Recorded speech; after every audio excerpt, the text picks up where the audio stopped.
again with my flea market and thrift store pickups for the month of June. So actually not as much as I usually do, but I got a lot of cool stuff nonetheless. So let's get right into it. And I think this might actually be the first month I really don't have a lot of video games pickups. That's the smallest category. But I have to save some of those towards the end, so you'll see later on. But first, let me get the biggest category out of the way. I got a lot of Hot Wheels and Matchbox this month, which I don't really collect, but there's certain lines that I do if I think they're neat, or they kind of look like cool space cars, or have like creature designs and stuff, and they're really cheap. Usually I can find them like two for $1, or at the most like $1 each, or maybe at the extreme most like $2 for like real limited edition ones, but they're really dirt cheap. So the biggest line that I found, which is really cool and I've almost got complete, which I'll show first, is the original 1986 Hot Wheels Speed Demons line. And that was a line that I don't know how well you'll be able to see these little guys. They're little creatures. This is a gargoyle. And you can tell these usually by the wheels. That's how you can tell the Speed Demons line. They have that wheel design on the side. And this is supposed to be a gargoyle. So they're all different creatures. Sorry if these aren't showing up really well. It's just hard to get them as close to the camera as I need to. This one's my favorite one out of the group. This is called the Shark Cruiser, which, how awesome is that? It's a shark, with hot rod tailpipes and crazy tweaked out engine. He's got that awesome grin on the front, so very cool. And this is why I like these types of cars. They're just really cool looking. This is called the Double Demon. It's like a demon or a dragon on the front and the back, and he's got like two heads, and he's gold and red, and just really cool looking. This one's might be my favorite out of the group. This is called a Zombot, and laying down you can't tell what he is, but you flip him up, and he's a robot with a laser pistol. And he actually stands up like a little action figure. So, this is really creative by Hot Wheels, coming up with like some different ideas, like catching on to like the He-Man Transformers phase, to make sure that kids weren't just left out of like, oh, ordinary cars, like let's make stuff they can battle with and have adventures. This one here is called the Turboa. It's a boa constrictor. Really like the yellow and green pattern on the car. Very cool.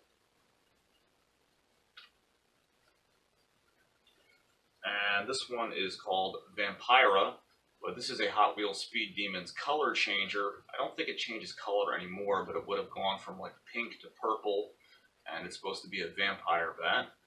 So that's actually pretty uncommon to find one of the color changers. And this one is Evil Weevil, which kind of looks like a scorpion, but he's supposed to be a little weevil. He's got the jaws in the front and the tail. I really think he is a scorpion, because weevils don't have that scorpion tail to my knowledge. But it still looks cool with the purple and green and the legs and the pincers in the front. Let's see, I think that might be all of the Speed Demons. Now I'll just go through the rest of the more ordinary Hot Wheels that I found, aside from this guy. But this is Matchbox. This is, what's this guy's name? The Baron? Oh, here we go. The Flying Beetle, and it has like this little German-looking Baron dude with the helmet, and this rocket-powered beetle with a little bumblebee on the front windshield, the hood of the car, I mean. Just really cool. That's actually a very rare car. That's about 20 to $30 online. I paid a whopping $2 for it. And then a lot of these are just ordinary but cool Matchbox and Hot Wheels. Like this is a nice Jeep, bright yellow with a snake on the front. And what's cool about this, and these are all 80s and 70s, it actually has rubber tires. And the rubber isn't dry rotted and it's still good, which is really surprising after like 25 to 30 years. And even though it's just a little Jeep, it's still really nice. Looks really cool. And this one is, what is this one called? Oh, the Tire Fryer. This is a late 70s Matchbox car, like that massive chrome engine in the back. And just really cool with the blue and the big engine, really neat.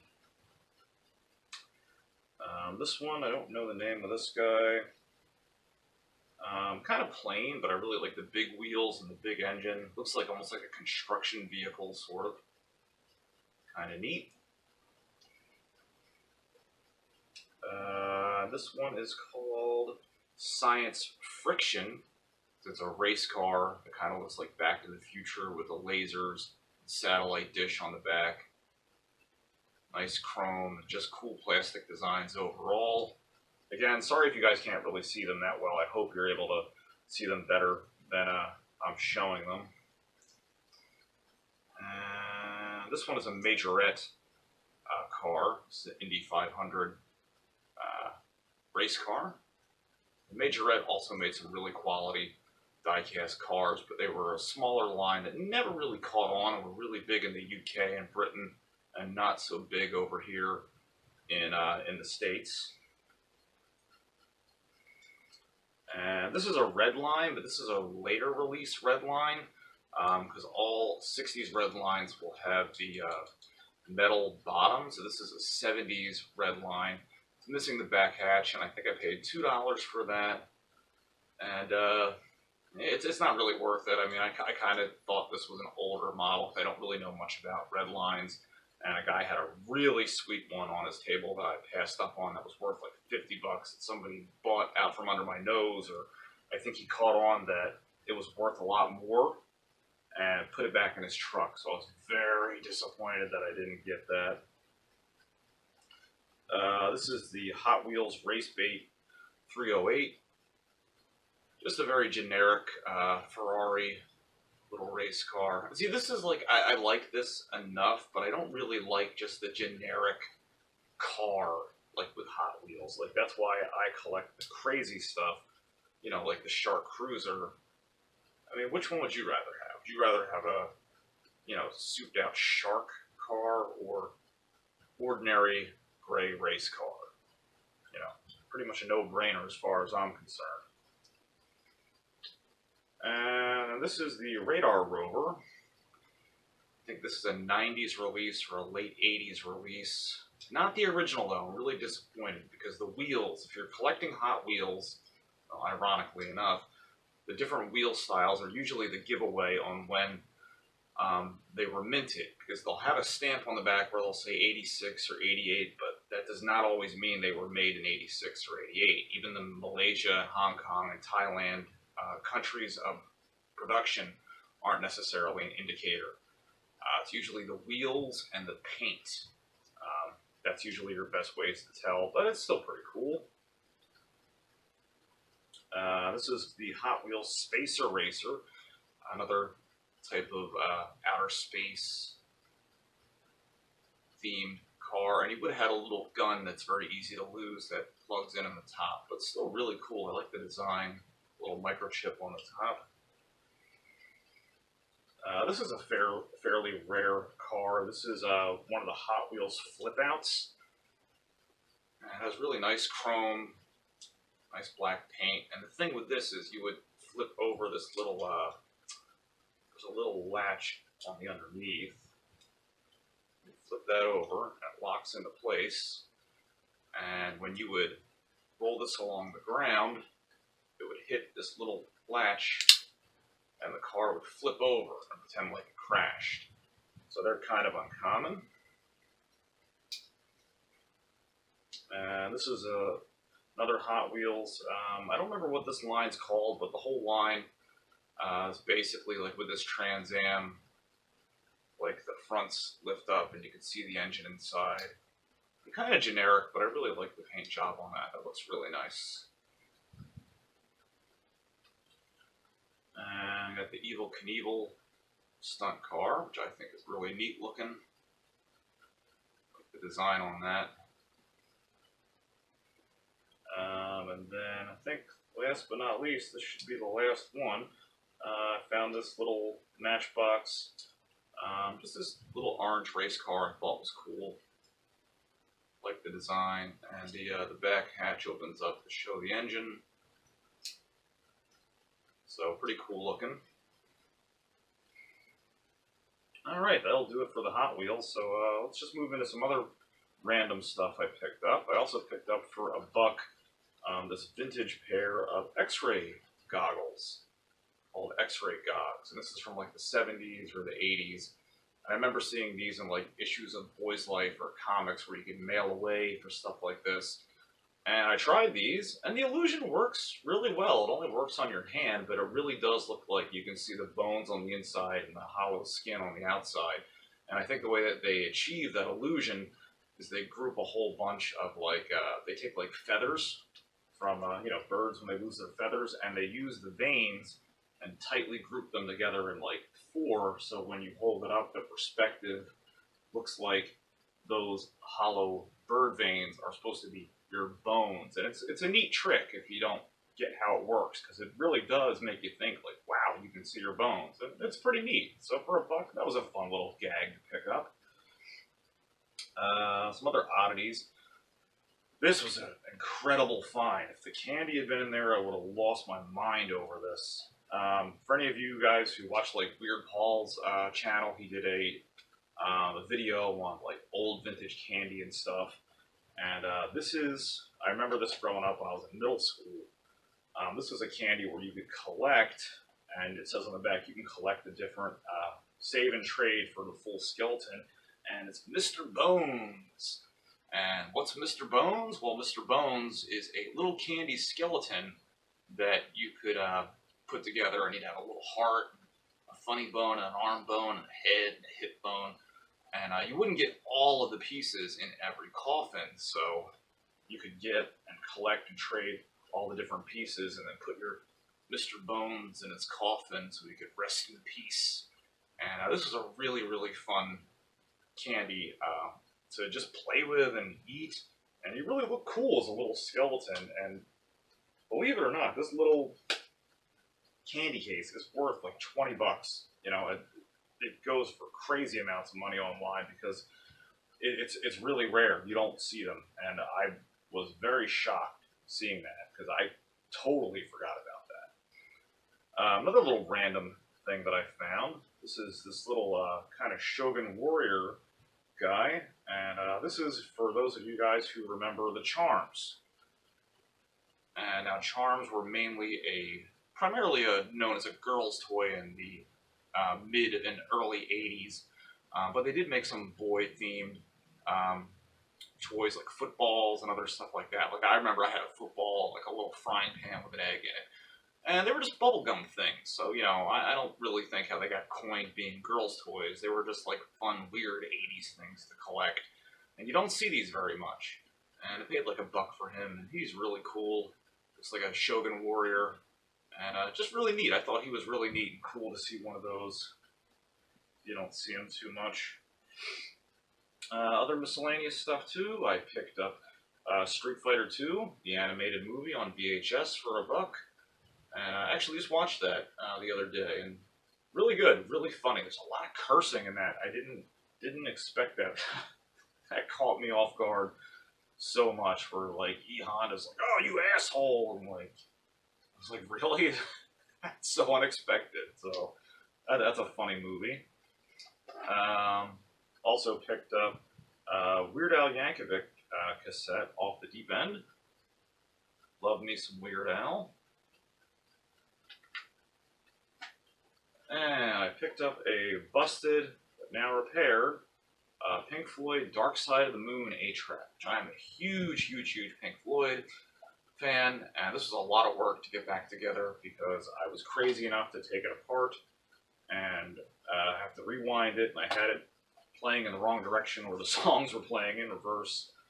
But I bought it for $1 and it didn't work, and I wanted it to work, so that was some dedication. I'm that much of a Pink Floyd fan that I like having it on different media, like cassettes, vinyl, VHS, CD, you know, the collector's sets. So I have Wish You Were Here, and now I have Dark Side of the Moon on 8-track. So that was a cool find. I was really happy to find that.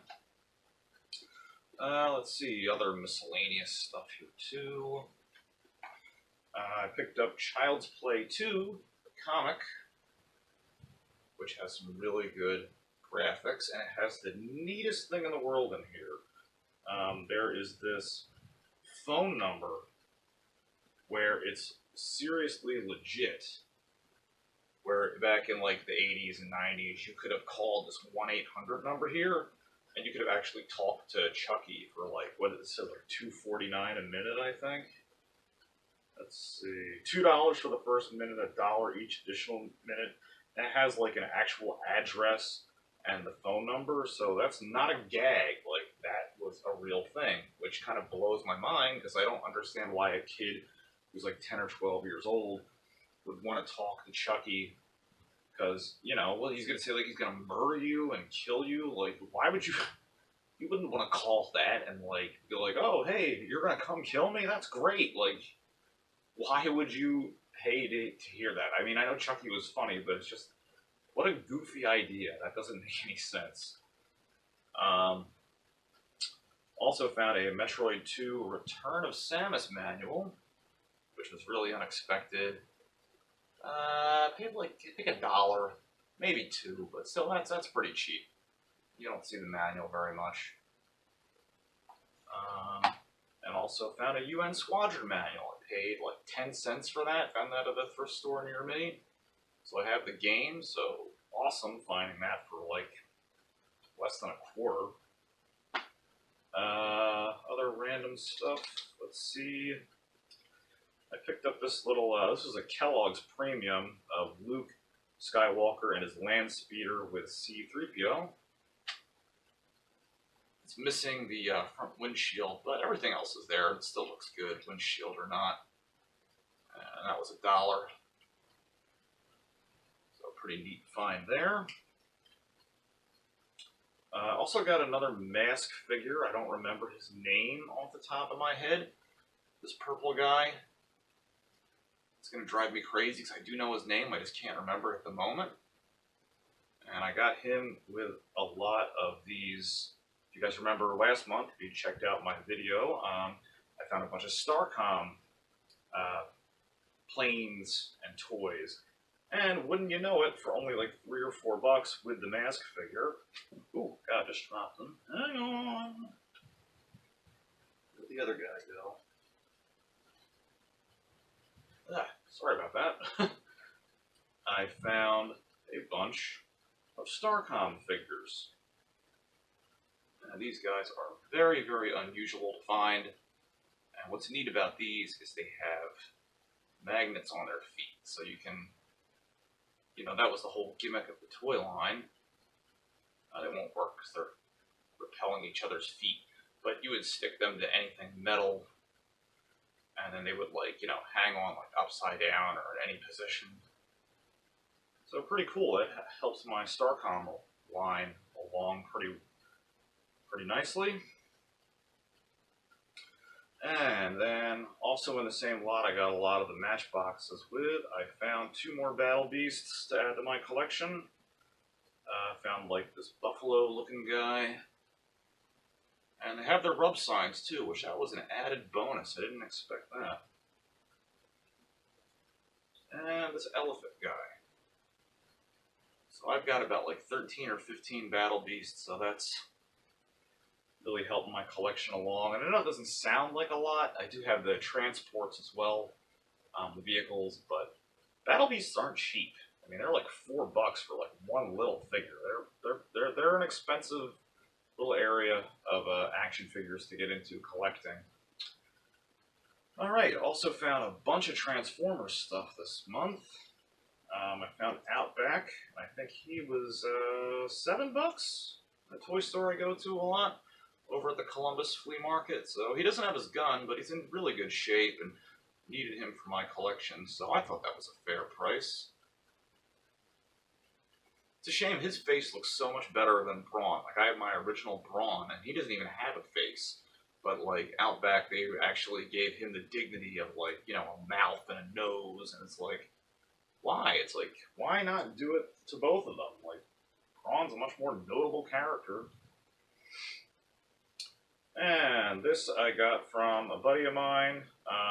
Got this from Scottish Mike, as you know from Nazar's channel. And this is Vortex. This was the last remaining Combaticon that I needed to complete my Bruticus.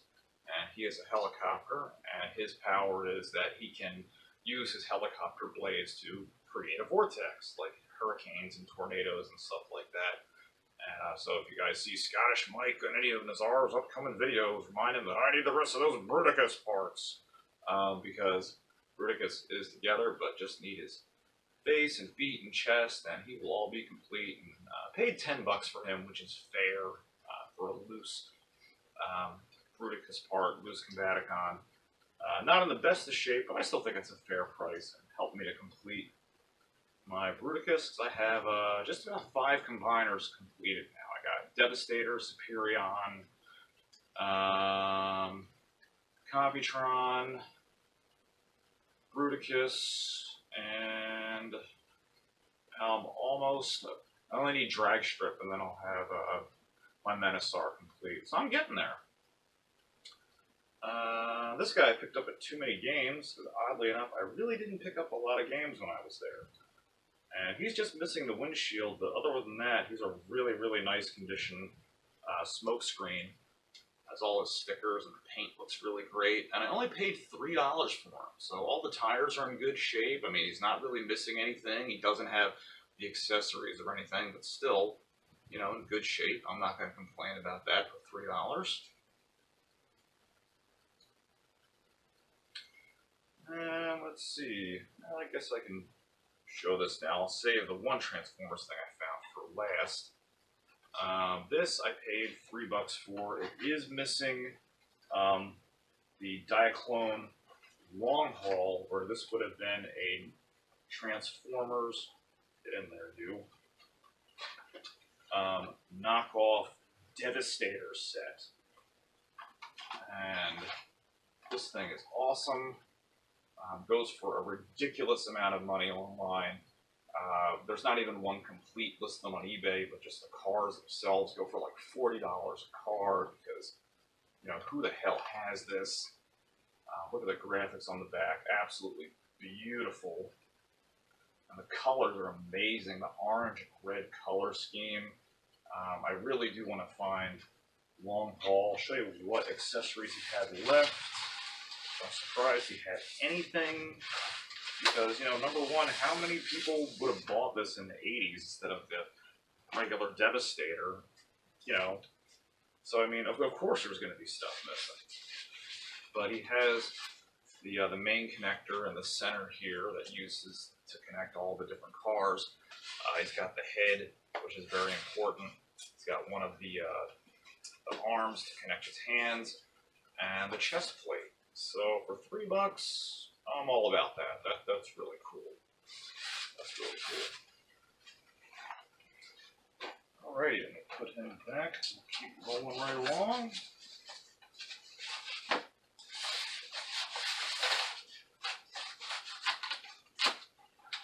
Well, alrighty.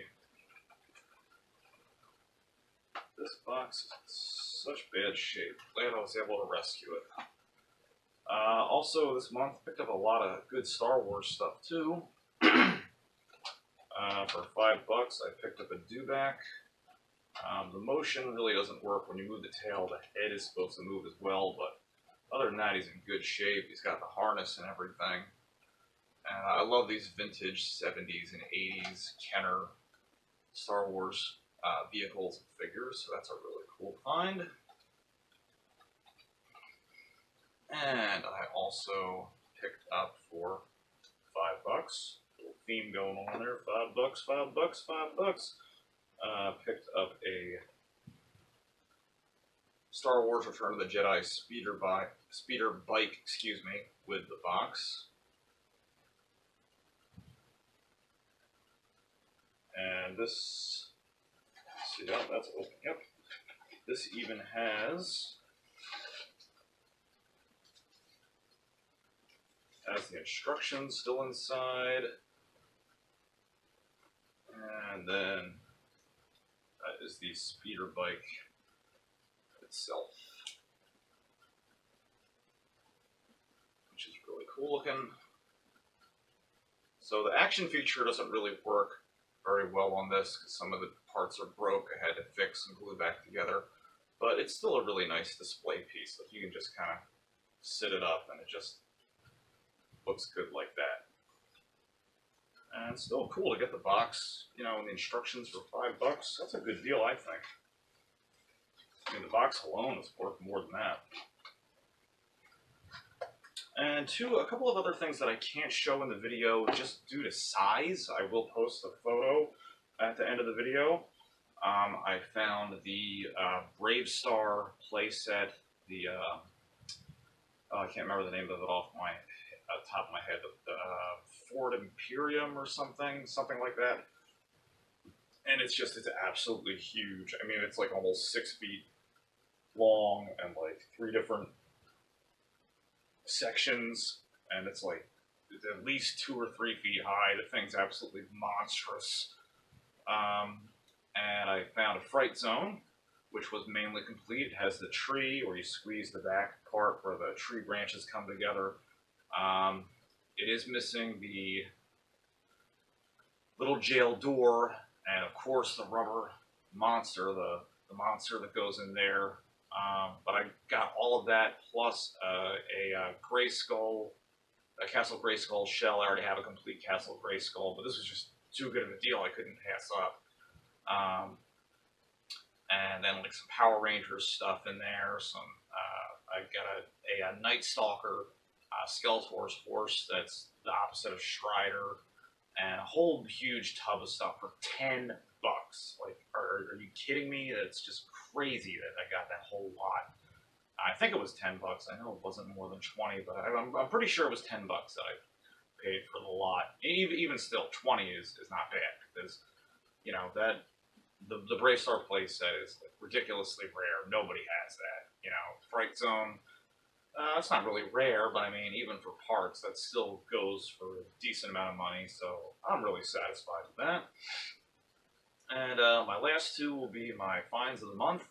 I do have the rest of this, but it's just too much to try to show all in one shot. I do have the controllers and the expansion pack for this as well. So this is also video game related. I found a Mattel Aquarius. And I hooked this up. If you guys follow my Twitter feed, you will see that this is working. Really cool. Keyboard's horrible, but I just like how it looks. It looks really neat. And that also came with a couple of box games. This was the wrong box, but it's still neat that it has the box. Came with like 2 or 3 games. This is Tron Deadly Discs. Sadly, I don't think that game came with it. There was another game inside. Yeah, there was Night Stalker. This game, Utopia, which is like a kind of a very early SimCity type game. And then I don't remember the other one. Night Stalker, Utopia. It's gonna drive me nuts. Well, whatever. There was a third game that came with it. I just can't remember off the top of my head. And my big, huge, enormous, unbelievable, ridiculous find of the month this month would be Astro Magnum, or as many of you guys probably would know him as better, Galaxy Man, but his official name is Astro Magnum, and this was the Shockwave knockoff produced by Radio Shack. I don't know how I got the name Galaxy Man. I think it's just a bunch of kids came up with that name and it kind of stuck. And it's just kind of one of those accepted names in toy lore, but he's actually not called Galaxy Man. There is no figure called Galaxy Man. But anyway, I picked up this guy as just a shell initially for like $5 or $7. He was missing one of the legs, ordered the leg online for another 10. I think yeah, I might have paid like 3 for him. I don't remember, but anyway, for like under 20 bucks, he's about as complete as you're gonna find. I mean, good luck finding one of these 100% complete with the barrel and the battery cover and everything, which are the 2 things that he's missing. Actually, 3. He's missing the ears up top, but the head still moves up and down. Missing the battery cover and the barrel for the gun. But he still works and still transforms. Let's see. Come on. As you can see, still totally works. And he still transforms. I'll show you guys that.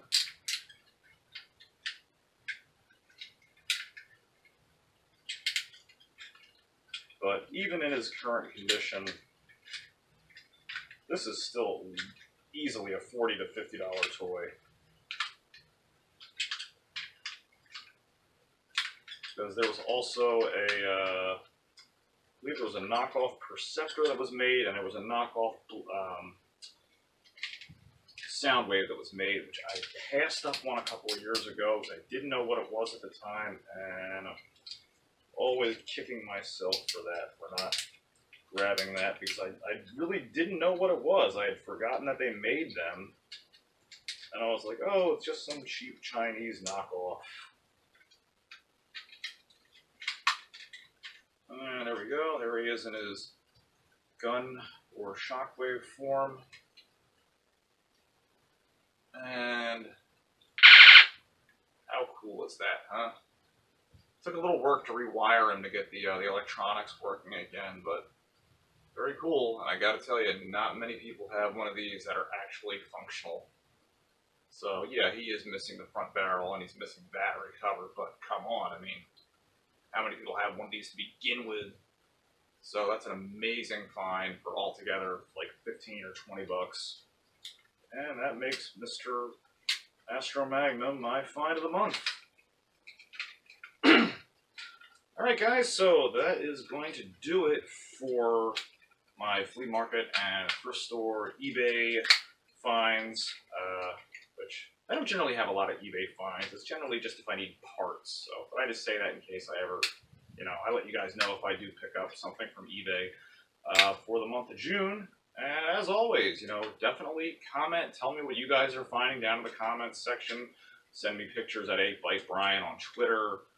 Follow me on the King of Retro homepage on Facebook. And let me see what you guys are picking up out there. And like I said earlier, at the end of the video, there will be a photo showing the Brave Star and He-Man and Masters of the Universe stuff.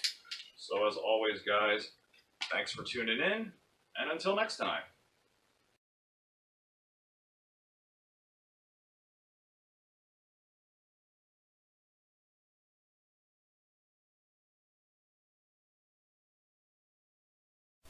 Hey guys, if you liked the video that you just watched, go ahead and hit that subscribe button down below. And if you do the Facebook and Twitter thing, follow me at #KingOfRetro. See you next time.